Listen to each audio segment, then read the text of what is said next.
नमस्कार मित्रों, स्वागत है आप सभी का आज के इस वीडियो में। आप सभी को एक बहुत ही सुंदर मनमोहक कहानी सुनाने में जा रहा हूं, जिसे सुनकर आपका कोई भी क्वेश्चन नहीं रहेगा।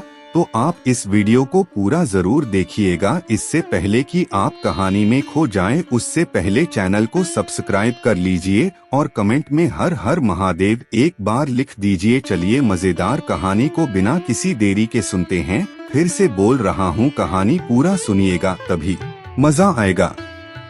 पंडित और यमदूत की कहानी।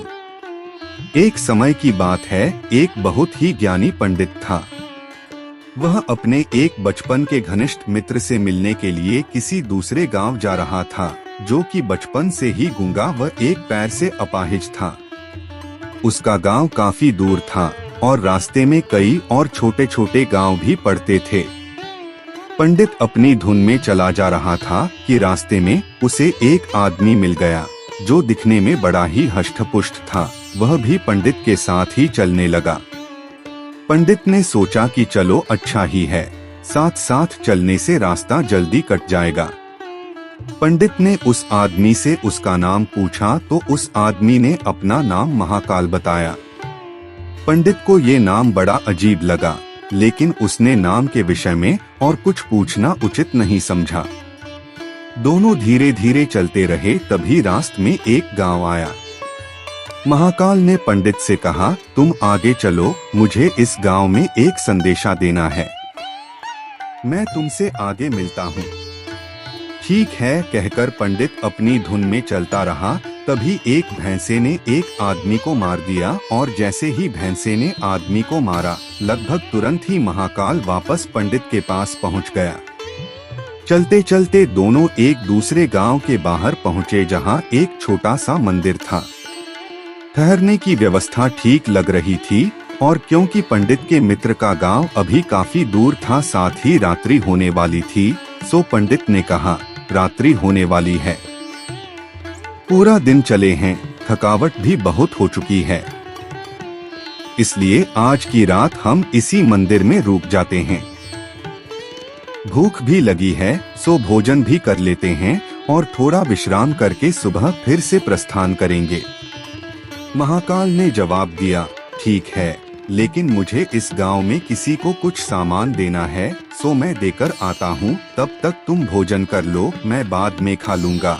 और इतना कहकर वह चला गया। लेकिन उसके जाते ही कुछ देर बाद उस गांव से धुआं उठना शुरू हुआ और धीरे धीरे पूरे गांव में आग लग गई थी। पंडित को आश्चर्य हुआ। उसने मन ही मन सोचा कि जहां भी ये महाकाल जाता है, वहां किसी न किसी तरह की हानि क्यों हो जाती है, जरूर कुछ गड़बड़ है।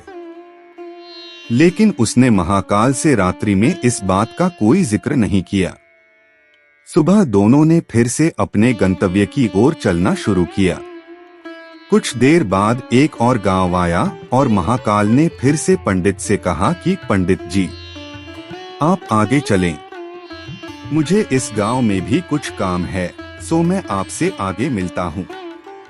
इतना कहकर महाकाल जाने लगा। लेकिन इस बार पंडित आगे नहीं बढ़ा, बल्कि खड़े होकर महाकाल को देखता रहा कि वह कहाँ जाता है और करता क्या है। तभी लोगों की आवाजें सुनाई देने लगीं कि एक आदमी को सांप ने डस लिया और उस व्यक्ति की मृत्यु हो गई। ठीक उसी समय महाकाल फिर से पंडित के पास पहुंच गया। लेकिन इस बार पंडित को सहन न हुआ।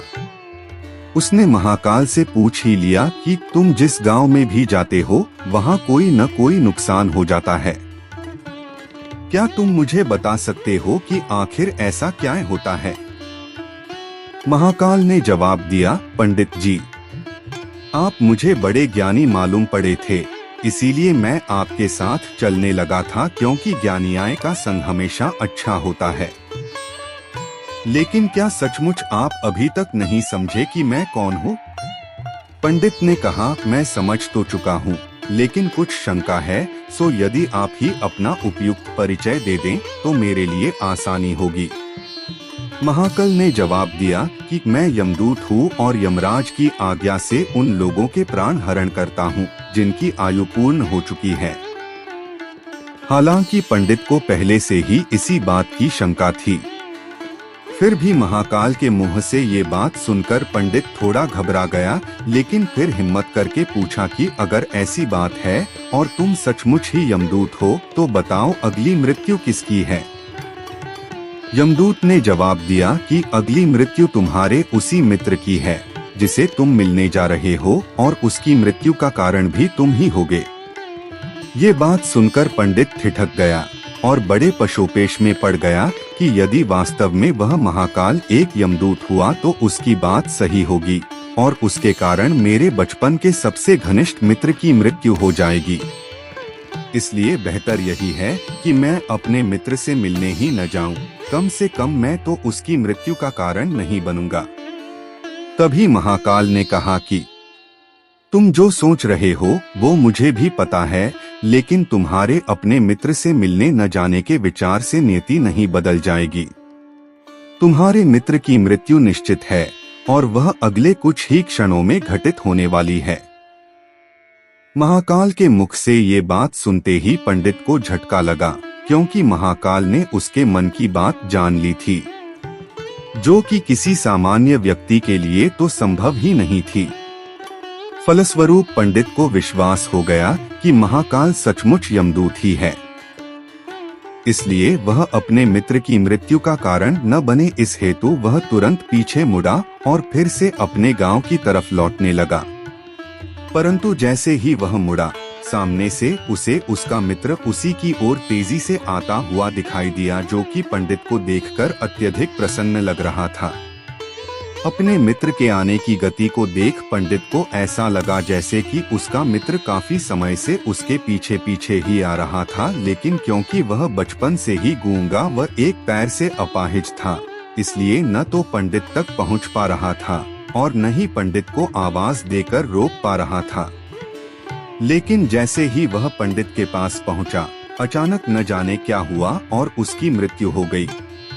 पंडित हक्का बक्का सा आश्चर्य भरी नजरों से महाकाल की ओर देखने लगा, जैसे कि पूछ रहा हो कि आखिर हुआ क्या उसके मित्र को। महाकाल पंडित के मन की बात समझ गया और बोला, तुम्हारा मित्र पिछले गांव से ही तुम्हारे पीछे पीछे आ रहा था, लेकिन तुम समझ ही सकते हो कि वह अपाहिज व गूंगा होने की वजह से ही तुम तक नहीं पहुंच सका। उसने अपनी सारी ताकत लगाकर तुम तक पहुंचने की कोशिश की, लेकिन बुढ़ापे में बचपन जैसी शक्ति नहीं होती शरीर में, इसलिए हृदयाघात की वजह से तुम्हारे मित्र की मृत्यु हो गई और उसकी वजह हो तुम, क्योंकि वह तुमसे मिलने हेतु तुम तक पहुंचने के लिए ही अपनी सीमाओं को लांघते हुए तुम्हारे पीछे भाग रहा था। अब पंडित को पूरी तरह से विश्वास हो गया कि महाकाल सचमुच ही यमदूत है और जीवों के प्राण हरण करना ही उसका काम है। चूंकि पंडित एक ज्ञानी व्यक्ति था और जानता था कि मृत्यु पर किसी का कोई बस नहीं चल सकता, वह सभी को एक न एक दिन मरना ही है, इसलिए उसने जल्दी ही अपने आप को संभाल लिया। लेकिन सहसा ही उसके मन में अपनी स्वयं की मृत्यु के बारे में जानने की उत्सुकता हुई। इसलिए उसने महाकाल से पूछा, अगर मृत्यु मेरे मित्र की होनी थी तो तुम शुरू से ही मेरे साथ क्यों चल रहे थे? महाकाल ने जवाब दिया, मैं तो सभी के साथ चलता हूँ और हर क्षण चलता रहता हूँ, केवल लोग मुझे पहचान नहीं पाते, क्योंकि लोगों के पास अपनी समस्याओं के अलावा किसी और व्यक्ति, वस्तु या घटना के संदर्भ में सोचने या उसे देखने समझने का समय ही नहीं है। पंडित ने आगे पूछा, तो क्या तुम बता सकते हो कि मेरी मृत्यु कब और कैसे होगी? महाकाल ने कहा, हालांकि किसी भी सामान्य जीव के लिए ये जानना उपयुक्त नहीं है, क्योंकि कोई भी जीव अपनी मृत्यु के संदर्भ में जानकर व्यथित ही होता है। लेकिन तुम ज्ञानी व्यक्ति हो और अपने मित्र की मृत्यु को जितनी आसानी से तुमने स्वीकार कर लिया है, उसे देख मुझे ये लगता है कि तुम अपनी मृत्यु के बारे में जानकर भी व्यथित नहीं होगे। तुम्हारी मृत्यु आज से ठीक 6 माह बाद आज ही के दिन, लेकिन किसी दूसरे राजा के राज्य में फांसी लगने से होगी, और आश्चर्य की बात यह है कि तुम स्वयं खुशी से फांसी को स्वीकार करोगे। इतना कहकर महाकाल जाने लगा, क्योंकि अब उसके पास पंडित के साथ चलते रहने का कोई कारण नहीं था। पंडित ने अपने मित्र का यथास्थिति जो भी कर्मकांड संभव था किया और फिर से अपने गांव लौट आया। लेकिन कोई व्यक्ति चाहे जितना भी ज्ञानी क्यों न हो, अपनी मृत्यु के संदर्भ में जानने के बाद कुछ तो व्यथित होता ही है और उस मृत्यु से बचने के लिए कुछ न कुछ तो करता ही है। सो पंडित ने भी किया। चूंकि पंडित विद्वान था, इसलिए उसकी ख्याति उसके राज्य के राजा तक थी। उसने सोचा कि राजा के पास तो कई ज्ञानी मंत्राई होते हैं और वे उसकी इस मृत्यु से संबंधित समस्या का भी कोई न कोई समाधान तो निकाल ही देंगे।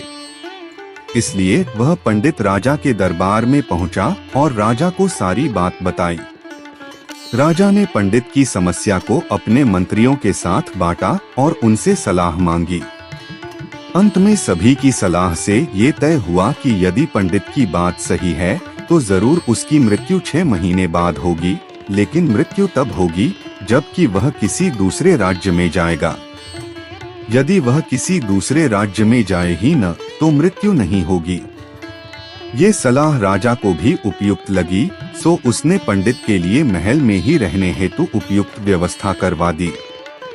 अब राजा की आज्ञा के बिना कोई भी व्यक्ति उस पंडित से नहीं मिल सकता था, लेकिन स्वयं पंडित कहीं भी आ जा सकता था ताकि उसे ये न लगे कि वह राजा की कैद में है। हालांकि वह स्वयं ही डर के मारे कहीं आता जाता नहीं था।